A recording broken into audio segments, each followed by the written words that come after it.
Hey there. We've been working on our positive affirmation word for the cover of our sketchbook. We were thinking about turning the letters of our words into really cool works of art. And then we started to think about outlining with a marker and even filling in some of those big spaces just by coloring in those spaces. And then we were also thinking a little bit about line weight, thick and thin. And the next step will be to start to add some color. And in your art kit, there's only a few colored pencils, but even though you're a little limited, they can do some really cool things. So I did give you some Prismacolor colored pencils, and I have 2 tips for you. When you are using these, and by the way, I thought about peaceful before I chose my colors. My peaceful is getting a little crazy, so I chose colors that to me evoke peace. And with my peaceful colors, or whatever colors that you've thought about beforehand, when you start to color with them and you're using Prismacolor colored pencils, I want you to press really hard. Like your knuckles and parts of your hand should be a little bit sore.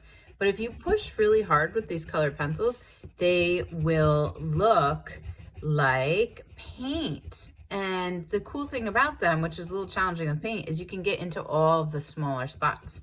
Now, the other complaint when you only have a few colors is that you don't always have the colors you need. So with these, I also want you to try to mix and blend them. So that's a big thing, is pushing hard. But the other really big thing that I want you to do is mix your colors together. So I wanted kind of a lighter purpley color. So I'm going back and forth with kind of my pinks and my blues.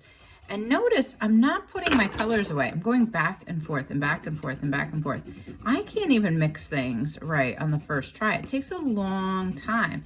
So if you're not getting the color exactly the way you expect, just keep going. It often takes artists 3, 4, 5 tries to go back until we get colors that we're satisfied with. And even then it might not be perfect, and that's okay. Then you have to make some choices as an artist to see, well, what can I do with these colors that I have? What other colors would really pop next to them? Or how can I make this something interesting? Now I'm even gonna go back with my white colored pencil on top because I wanna kind of lighten this into a lighter purple. So even though I only just used 3 colors, I'm trying to kind of mix and blend and customize them because we are a little limited. But sometimes when you're limited, you do things that you might not normally do, like mix colored pencils together, and it might come out different than you expected. Now, if you're using your Sharpie or a marker over top of colored pencils, sometimes they do get a little bit clogged up with the wax from the colored pencils. So if that happens to you and you feel like, oh my gosh, my Sharpie's dying already and it's not working, don't panic. Just grab a little scrap piece of paper, and then on your scrap piece of paper, I do little circles, little circles, little circles, and it tends to kind of clean them up, and often your markers will last a lot longer.